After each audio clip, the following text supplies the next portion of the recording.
चलो, ये समझ में आ गया क्या आपको? ठीक। अच्छा, मैं एक बात पूछता हूँ आपसे, सेम क्वेश्चन, ये तो अब पूछ लिया मैंने आपसे। अगर इसी क्वेश्चन में उसने बोला होता है कि आप एवरेज पावर निकालो, क्या निकालो? Average power. मान लो पूछ ही लिया होता तब क्या करना पड़ता, वो सुनिए पहले तो। हाँ, अगर वो एवरेज पावर पूछ लेता फ्रॉम 0 to t पूछ लेता, तो देखो अब ध्यान दो, बोलो। तो भाई साहब अब उस केस में तो वर्क डन बाई जो नॉर्मल होता है वो 0 आता। क्यों? नॉर्मल और डिस्प्लेसमेंट ऑलवेज 90 डिग्री। तो अगर वर्क डन बाई, भाई क्या करते हैं आप? W लिखते, क्या लिखते बताइए? F.S लिखते, नहीं लिखते? ठीक है। तो फोर्स और डिस्प्लेसमेंट क्या होता है? 90 डिग्री पर। कब? नॉर्मल और डिस्प्लेसमेंट का डायरेक्शन 90 डिग्री पर। तो वर्क डन बाई नॉर्मल 0 आता। बोलो हाँ है ना? तो उसमें जो एवरेज पावर निकालते work done by, sorry average power due to normal, तो वो भी 0 आता। क्यों? क्योंकि ये होता क्या बताइए? Total work done by total time, 0/t, तो एक प्रकार से 0 ही आता। अगर हम बात करते वर्क डन बाई mg, तो वो भी 0 आता। क्यों? क्योंकि mg और डिस्प्लेसमेंट डायरेक्शन हमेशा 90 डिग्री। तो इसका मतलब कि एवरेज पावर जो आता है from 0 to t due to mg, तो वो आता है टोटल वर्क डन। तो ये mg हो गया, WmG बाई t आता, तो वो कितना हो जाता है? 0/t, वो भी 0 आता। हाँ या ना? ठीक। अब आते हैं अब कहानी। तो हमें t टाइम के बाद क्या चाहिए? एक मैं बोल रहा हूँ क्या होता, सुनो पहले, रुको। वर्क डन बाई फ्रिक्शन निकालना पड़े, काइनेटिक फ्रिक्शन, बोलो ना। नहीं, अब बताओ, तभी तो टोटल वर्क डन पर टोटल टाइम करोगे। नहीं, वर्क डन निकाल के पावर निकालेंगे ना अपन, एवरेज पावर। तो ये बताइए क्या आ जाएगा? तो ये आएगा फोर्स, और ये आ गया डिस्प्लेसमेंट। नहीं आ रहा क्या? ऐसे लगा दो। और यहाँ पर फिर क्या आ जाएगा? कॉस कितना आ जाएगा? 180। अब बताओ, तो ये आ गया आपका Fk, और ये आ गया S cos 180 माइनस 1। तो हमें क्या निकालना पड़ेगा? हमें t टाइम के बाद फ्रॉम 0 to t क्या निकालना पड़ेगा? S, यानी कितने का डिस्प्लेसमेंट हुआ? नहीं हुआ क्या? नहीं आया। अब सुनो, ये बताओ S इक्वल टू क्या है? ut plus half AT। और क्वेश्चन ने कहा है कि A से क्या हो रहा है? आगे जा रहा है वो। तो स्टार्टिंग में कितना था? 0 t, ये हाफ क्वेश्चन बोल ही रहा है A। तो S इक्वल टू क्या आ गया बताइए? AT²/2। तो अगर वर्क डन बाई अगर हम देखें तो काइनेटिक फ्रिक्शन, तो यहाँ पर क्या आ जाता है? ये माइनस Fk तो हो गया आपका म्यू mg, नहीं आया बेटों को, म्यू mg, और S के नाम पर क्या आ जाएगा? यस, तो AT²/2 आ गया। तो वर्क डन आ गया। कब तक? t टाइम तक। और t टाइम तक चला कितना है? वो S चला है। अब उसने पूछा है एवरेज पावर निकालने को बोलता, तो ये बताइए, ये लिखते हैं अपन बाई टाइम, तो ये वाला t एक t से काट देते हैं, तो क्या बचता है? Minus mu mg AT/2। नहीं आया क्या? उस वाले में क्या था? म्यू mg AT आया था, बाई 2 भी आ गया इसमें एवरेज में। बोलो हाँ है ना? नहीं आ रहा है? अच्छा, अब मुझे बताओ, ये बेटा F निकाल लिया था क्या पिछला वाले में? F कितना आया था? ये आया था ना अपना, F अपना आया था Fk प्लस क्या आया था? M में। तो ये F कितना आ गया? ये बताइए, ये आ गया mu n, mu mg plus क्या हो जाएगा? M में। S तो निकाल ही चुके हो। तो जब वर्क डन बाई क्या निकालेंगे? फोर्स, तो आएगा F S cos 0, कि दोनों का डायरेक्शन क्या है? सेम है। तो ये अपन एवरेज पावर की बात करने वाले हैं ना। ये कितना आ गया बताइए? म्यू mg प्लस m में S के नाम पर क्या आ जाएगा? S के नाम पर AT²/2, ये आ जाएगा AT²/2 cos 0 1। बोलो हाँ है ना? अब एवरेज पावर निकालेंगे यहाँ पर, तो क्या आ जाता है बताइए? Total work done by total time, एक टी कट जाएगा इस वाले, इसकी वैल्यू डालेंगे ना ये। अब बताइए कितना आ जाएगा? म्यू, चाहो तो m कॉमन ले लो, अगर m कॉमन ले लोगे तो m, और ये आ जाएगा ब्रैकेट में म्यू जी प्लस a, और बाहर AT/2, क्योंकि एक t से काट दिया अपन ने। बात समझ में आई कि नहीं? नहीं आया? लिख लीजिए कंटिन्यू। बोलो क्लियर है क्या? वो नहीं पूछा था क्या हुआ, हम तो वो भी निकालते रहते, शुरू से हम लोग की आदत है। हम तो ना पूछो तुम, हम तो निकालेंगे ना भाई, अपना काम तो करेंगे हम लोग। क्लियर हो बहन जी? आपको समझ में आया लड़ो? ठीक, चालू हो जाओ। कुछ नहीं, वो आँखों में थोड़ा जलन हो रही है, हवा चल रही है ना, उनका ध्यान से इस बात पे है एसी कब बंद हो। गर्म पानी किसी को पीना हो तो ले सकते हैं। उतना गर्म नहीं है कि सनसना जाए आँख से, है ना, कुनकुना टाइप का। काफ़ी दिन से मैं ठंडा पानी नहीं पी रहा हूँ। अरे वो मेरा गला एक बार मेरा प्रॉब्लम करता है ना, तो फिर वो लंबा चल जाता है। तो इससे अच्छा मैंने कहा छोड़ो यार, अब पूरा ठंड जो है गर्म पानी पियेंगे अपन अब।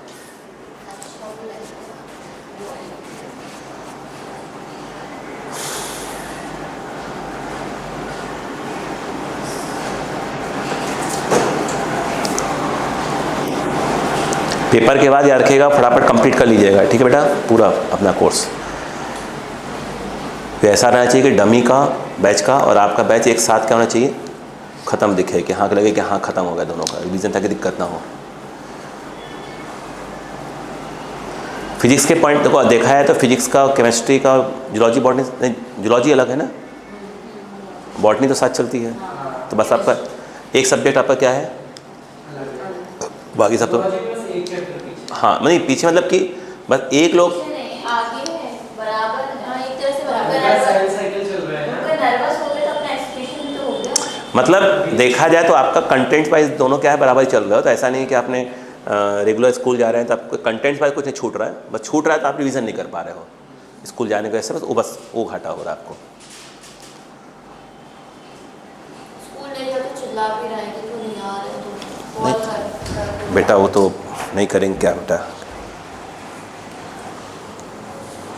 स्कूल जाने में कोई एतराज़ किसी बच्चे को नहीं होना चाहिए, बस समस्या ये कि स्कूल वाले जो पढ़ाते हैं ना वो गड़बड़ कर रहे हैं ना। हम करें आप भी तो पढ़ाइए यार। आपको ऐसा लग रहा है बच्चे पढ़ने वाले नहीं पढ़ने वाले, तो आप 2 सेक्शन बनाइए, मतलब एक होना चाहिए तरीका, 2 सेक्शन बनाइए कि भाई जो पेपर दो और हर हफ्ते पेपर लो हर हफ्ते, सैटरडे को रखो पेपर, संडे को आप चेक कर ले आओ, संडे को चेक करके दिखाओ, जो बैच में गड़बड़ खाए उसको उधर करो, सेक्शन चेंज करते रहो, बच्चे अपने आप पढ़ें। मगर वो कंटेंट्स दो, आप तो 2 कम से कम। आपने पकड़ लिया एनसीईआरटी पकड़ लिया है, और एनसीईआरटी वो भी, अरे एनसीईआरटी बहुत कुछ है भाई, लेकिन वही तो खतरनाक तरीके से पढ़ा, वही न्यूमेरिकल करवाना जाए एनसीईआरटी में। भाई एनसीईआरटी कहती है कि हमने जो दिया है इसके तरीके से और चीज़ें बताइए बच्चों को, और आपने पकड़ लिया कि नहीं इतना ही है, ये क्या बात हुई, ये गड़बड़ चीज़ है। आपका एमपी बोर्ड स्कूल है ना, तब तो वही पकड़ते हैं बेटा वो तो। देखो आप क्वेश्चन लिखो बेटा, प्लीज़ लिखो ध्यान से। A car of mass 1000 kg और कार ऑफ मास 1000 kg, ध्यान से, 1000 kg accelerates uniformly,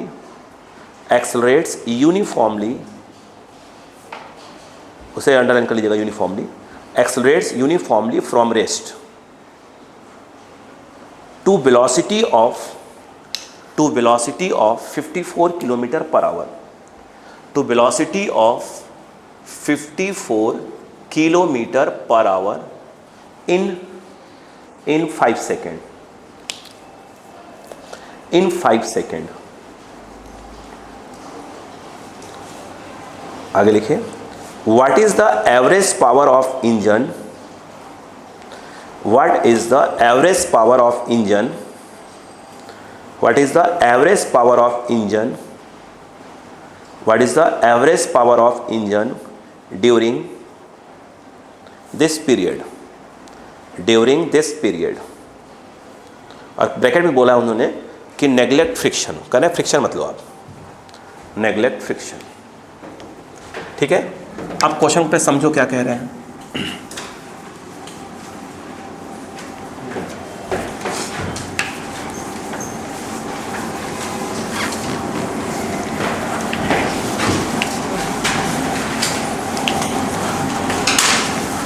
देखो उन्होंने ये कहा कि एक कार है, ठीक है, एक कार यहाँ पे है, कोई फ्रिक्शन वगैरह की बात नहीं हो रही है। देखो mg तो होगा ही होगा, नॉर्मल तो होगा ही होगा, कह रहे रेस से स्टार्ट हो रही, मतलब इनिशियल वेलोसिटी 0 है, वो ये कह रहे हैं। कह रहे हैं वो यहाँ तक पहुँची, समझिए, और इसकी यहाँ वेलोसिटी कितनी हो गई, 54 है शायद। देखिए 54 किलोमीटर पर आवर, आप पढ़े लिखे लोग हैं। 54 को अगर मैं 5/18 से मल्टीप्लाई कर दूँ मीटर पर सेकेंड, तो 15 आ जाएगा, 3 आ जाएगा 15, तो ये आ जाएगा 15 मीटर पर सेकेंड टाइप का कुछ आ जाएगा, है ना। उसने बोला है कि t = 0 है और ये t = कितना है, 5 सेकेंड शायद है, 5 बोला है बेटा, ठीक है। 5 सेकेंड में ये बात हो रही है। बोलो क्लियर है क्या। अब थोड़ी सी अक लगाओ, क्या पूछा है उसने, क्या पूछा है, एवरेज पावर पूछा है। तो उसके लिए पहले क्या निकालना पड़ेगा, total work done, total work done. अरे बोलो भाई, ये तो निकालना पड़ेगा। अब मुझे एक बात बताओ, अब थोड़ी अक्कल लगाओ, यहाँ पे अक्कल लगाना। क्या आपने वर्क एनर्जी थ्योरम पढ़ा है। यस, टोटल वर्क डन बराबर हमने आपको लिखवाया था, होता है चेंज इन काइनेटिक एनर्जी, याद आया। उसने कहा देखो mg कोई वर्क करेगा नहीं, क्योंकि mg और डायरेक्शन फोर्स का, सॉरी डिस्प्लेसमेंट का 90 डिग्री। तो वर्क डन यहाँ पर क्या लिखते हैं आप, सुनो पहले, यहाँ पर क्या लिखते हैं, वर्क डन बाई mg, जो कि 0 आता। अरे work done by mg, work done by normal, friction है ही नहीं। और ये आया वर्क डन बाई, अगर हम बात करें तो इंजन, नहीं आया क्या, नहीं आया, और कोई है ही नहीं यहाँ पर। Equal to change in kinetic energy, तो ये होता है final kinetic energy minus of क्या होता है, इनिशियल काइनेटिक एनर्जी। ये तो फॉर्मूला ही हमारे पास है। वर्क डन बाई mg 0, क्योंकि mg नीचे है, डिस्प्लेसमेंट ऐसे है। Work done by normal 0, work done, अब बचा कौन, इंजन। यानी देखा जाए तो जो भी वर्क किया इंजन ने किया, और बराबर क्या होना चाहिए, चेंज इन काइनेटिक एनर्जी। तो ये हो गया फाइनल, ये हो गया इनिशियल। तो भाई ये हो गया आपका हाफ m, फाइनल वेलोसिटी कितनी है 15, v² के नाम पर ये आ जाएगा, माइनस ऑफ क्या आ जाएगा, हाफ m, इनिशियल के नाम पर 0, क्योंकि बोला उसने 0 से स्टार्ट हो रही, नहीं आया, ठीक। अब बताओ क्या आ जाएगा। तो ये वर्क डन बाई, अगर हम देखें इंजन, बोलो क्या आया, ये क्या जाएगा, बोलो, a 15 स्क्वायर 225, 225 m/2, नहीं आया क्या। अब हमें निकालना क्या है, एवरेज पावर निकालना है। तो भाई जब एवरेज पावर निकालना है तो होता ही है टोटल वर्क डन, और टोटल वर्क डन कौन कर रहा है, इंजन। तो जब इंजन ही वर्क कर रहा है, भाई टोटल वर्क डन नाम पे ही तो आया है, तो वर्क डन जब इंजन कर रहा है तो जो एवरेज पावर किसका आएगा, इंजन का ही आएगा। और अपॉन क्या होता है, टाइम। इसका कितना आ गया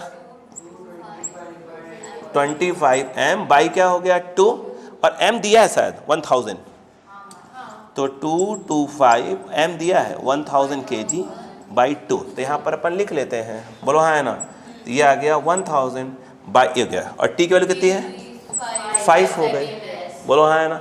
अब बताओ इसको 5 से काट दो पहले तो, नहीं 5 4 सा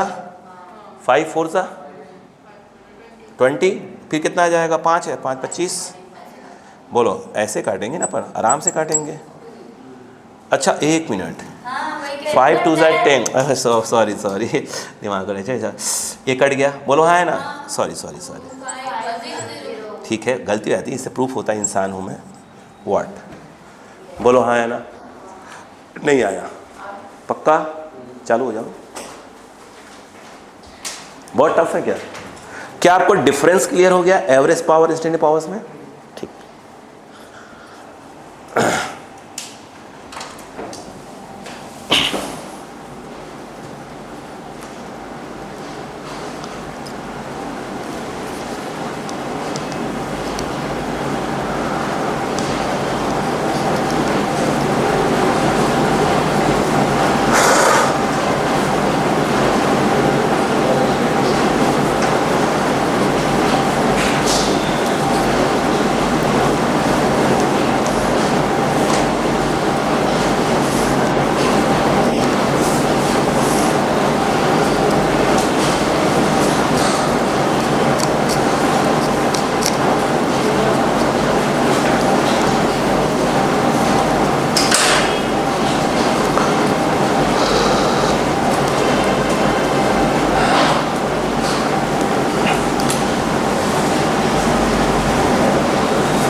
हो गया?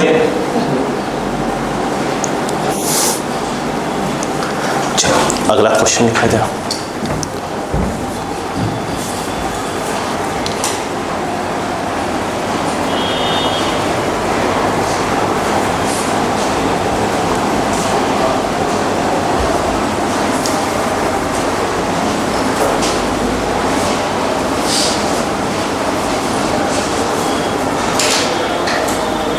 बोलो बेटा, लिखे।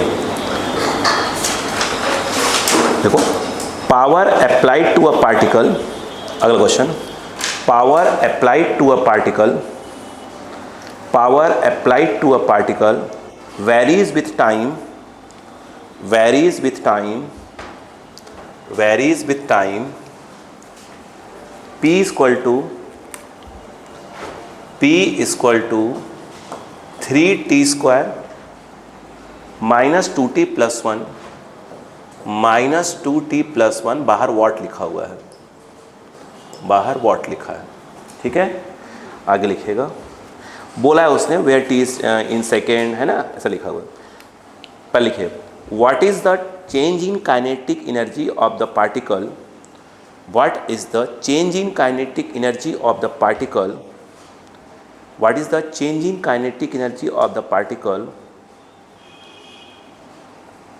between time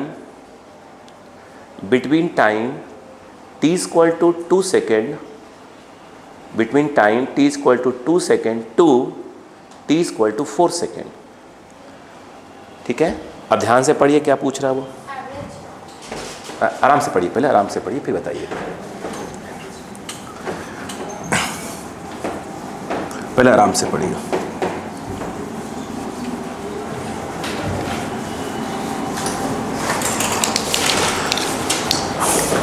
देखो आइए बताइए, पी स्क्वायर टू क्या दिया पहले बताइए, आराम से सुनिए पहले एक बार। 3t स्क्वायर और क्या बेटा, सुनो ध्यान से सुनो, पहले कहानी समझते हैं। क्या पूछा उसने, चेंज इन काइनेटिक में। भाई साहब एक बात बताओ, अगर आप वर्क एनर्जी थ्योरम से बात करें तो W टोटल इक्वल टू क्या होता है, यस, और मुझे लगता है कि चेंज इन काइनेटिक एनर्जी ही हमारा क्वेश्चन मार्क है, उसके लिए W टोटल की आवश्यकता पड़ेगी। बोलो हाँ है ना, आगे सुने, देखते रहिएगा, बोलो हाँ है ना। एक बात बताइए, अगर W टोटल ही निकालना है आपको, W टोटल ये निकालना पड़ेगा आपको, तो भाई साहब एक बात बताइए, यहाँ पर अगर आप देखें ध्यान से, एवरेज पावर में ही क्या आता है, W टोटल अपॉन टाइम आता है, टाइम मतलब इंटरवल ऑफ टाइम, बोलो हाँ है ना। और एक बात बताइए, उसने दिया क्या है, नहीं, उसने हमें दिया है इंस्टेंटेनियस पावर दिया है, क्योंकि टाइम पर डिपेंड कर रहा है। नहीं आया, यानी पहले यहाँ से यहाँ आना पड़ेगा, यहाँ आते ही ये निकल जाएगा W टोटल और आंसर। ये बात समझ में आई कि नहीं आई? अब कहानी समझते हैं।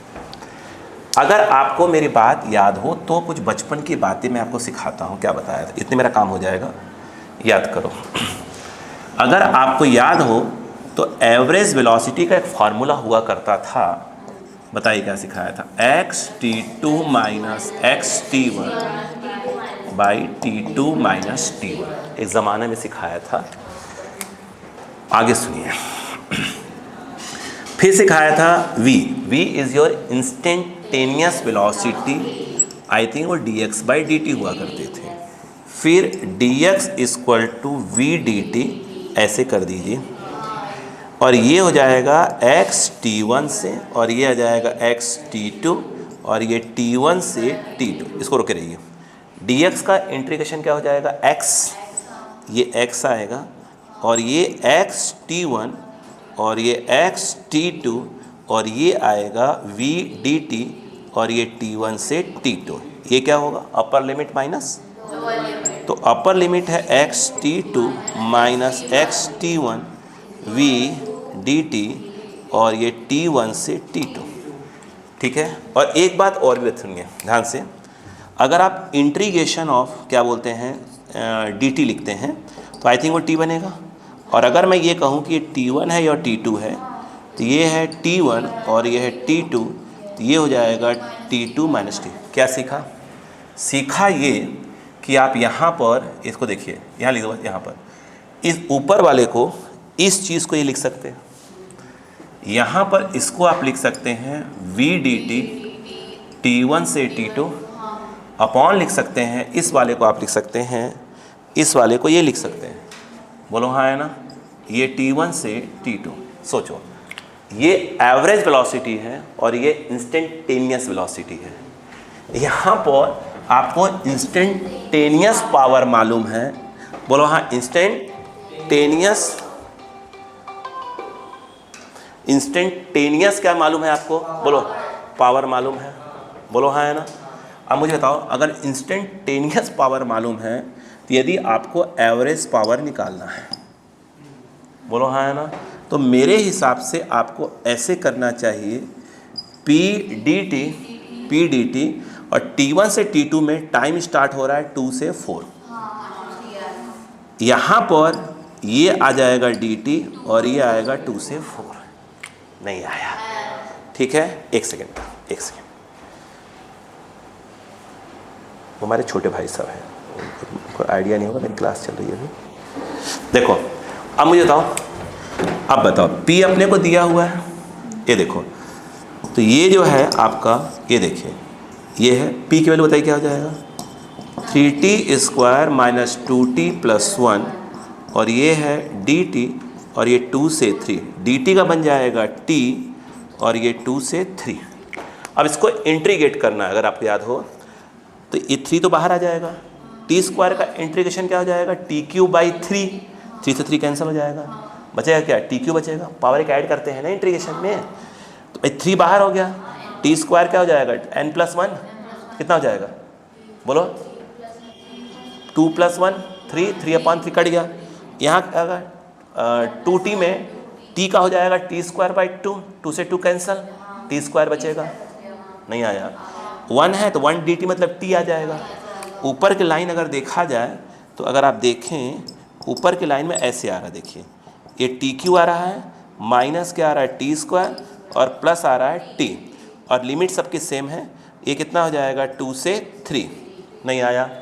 यहाँ upper limit minus lower limit, तो 3 माइनस 2 कितना हो जाएगा? 1। नहीं आया क्या? आया।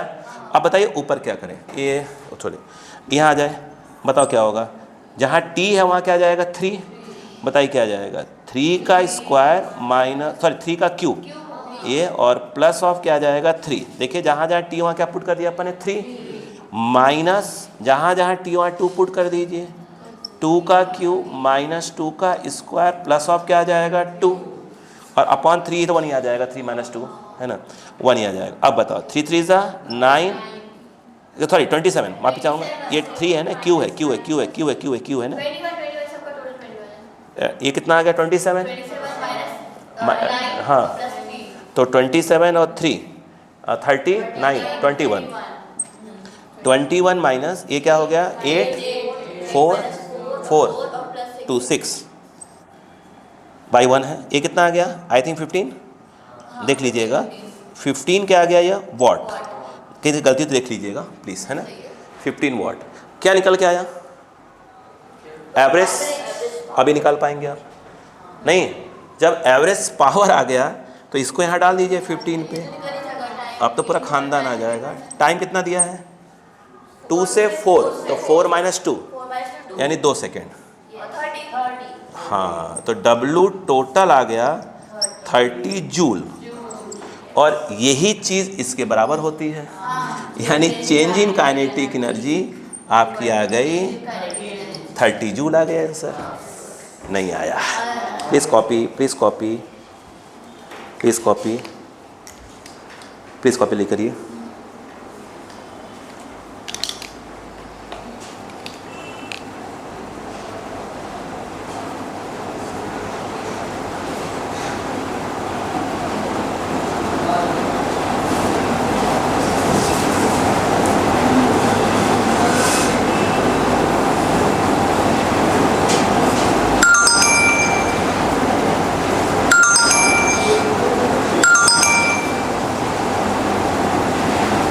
चलिए करें अगला क्वेश्चन, एक और आखिरी क्वेश्चन आज का, बस आखिरी क्वेश्चन, एक और। रिकॉर्ड हो रहा है? हाँ सब रिकॉर्ड हो रहा है, सब कुछ रिकॉर्ड हो रहा है। क्वेश्चन बोल दूँ? हैं? लिख लीजिए प्लीज़, लिखिए बेटा, आखिरी क्वेश्चन आज का। 1 second.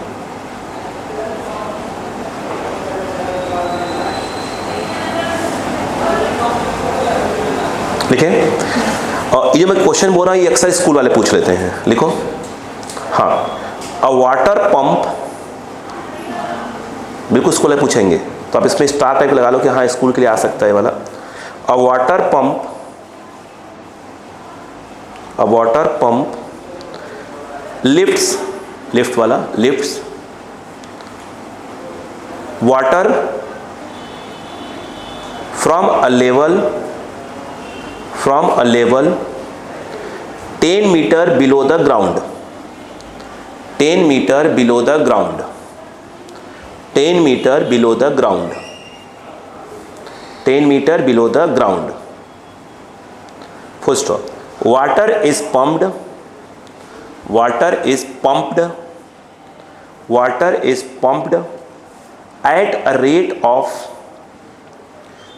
rate of 30 kg per minute, 30 kilo, 30 kg per minute, 30 kg per minute with, ध्यान से, negligible velocity,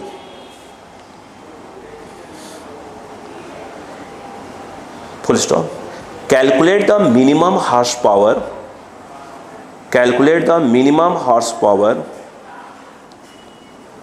the engine should have, the engine should have, the engine should have to do this, to do this। बोलो clear है क्या यहाँ पर? Yes. अब देखिएगा बेटा, ये समझ में आ गया अच्छे से आपको? चलो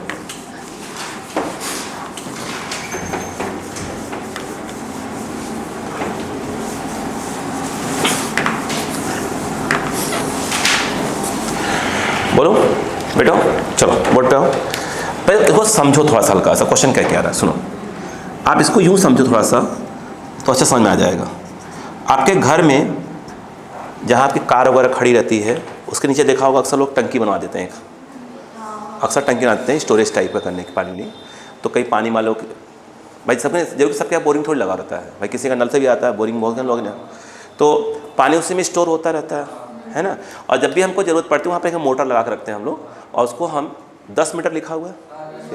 और दिमाग लगाइए, अक्सर हमारे घर जो हमारे मकान बने होते हैं वो 3 फ्लोर के तो बने ही होते हैं करीब करीब।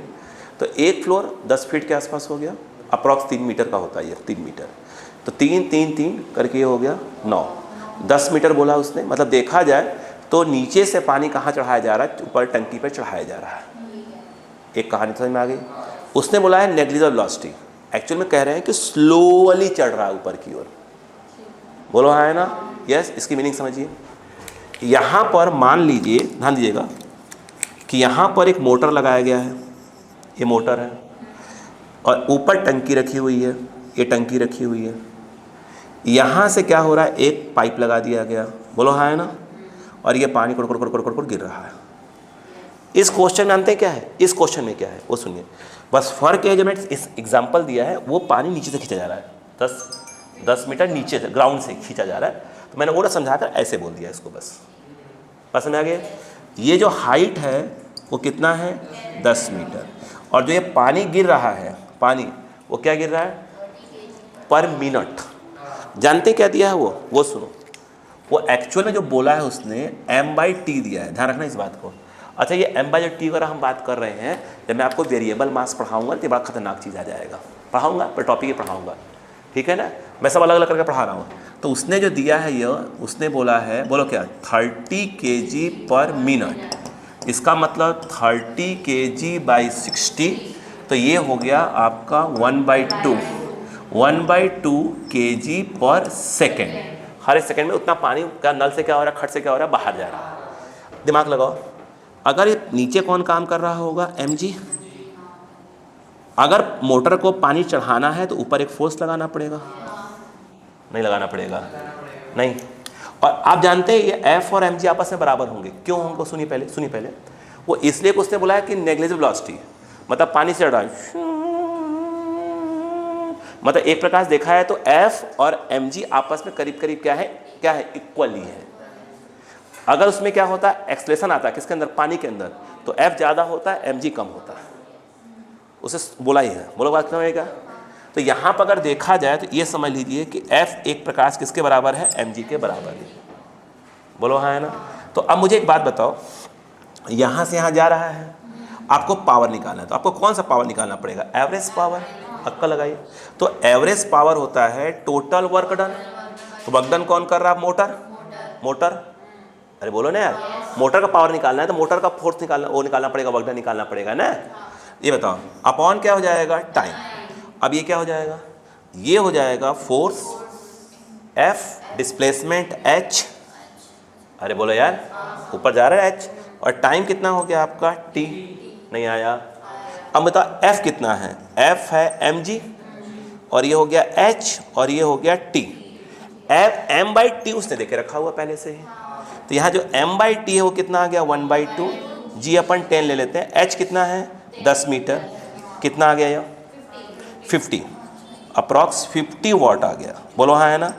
उसने पूछा कितने हार्स पावर का इंजन लगाओगे। हम एक बात अच्छे से जानते हैं कि 1 HP = 746 वॉट होता है, नहीं होता। एक बात बताइए, 1 वॉट क्या आएगा, 1 वॉट 1/746 हार्स पावर।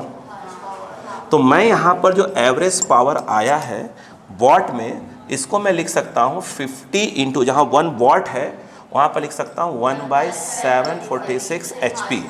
अब थोड़ी सी कैलकुलेशन में खड़ाखट करने के लिए देखो कैसे करता हूँ, वो देखो पहले। इसको मान लो 750 अप्रॉक्स, तो एक काटोगे तो कितना आ जाएगा, 15 आ जाएगा, 15 भाई 750 मान लो अप्रॉक्स, ये HP आ गया। अब थोड़ा और काटते हैं, देखो सुनो, ये देखो खेल देखो, ऊपर वाले करो 100, ये करो 15 और ये 100 कर दो, काटने में आसानी हो जाएगी। ये देखो 5 3 5 20 काट दो इसको, 6.67, ये 2 है, तो 100 है तो ऊपर जाएगा तो कितना हो जाएगा, 10 की पावर -2 HP। आपका मेन बुक में आंसर दिया 6.6, अपना आंसर आ गया आपका। आप आंसर है 6.6, 10 की पावर -2 है, हो तो गया अप्रॉक्स। समझ में आया कि नहीं बताइए, नहीं आया क्या, पक्का? ओके, आज की क्लास समाप्त होती है यहाँ पर। बिल्कुल आ ही सकता है।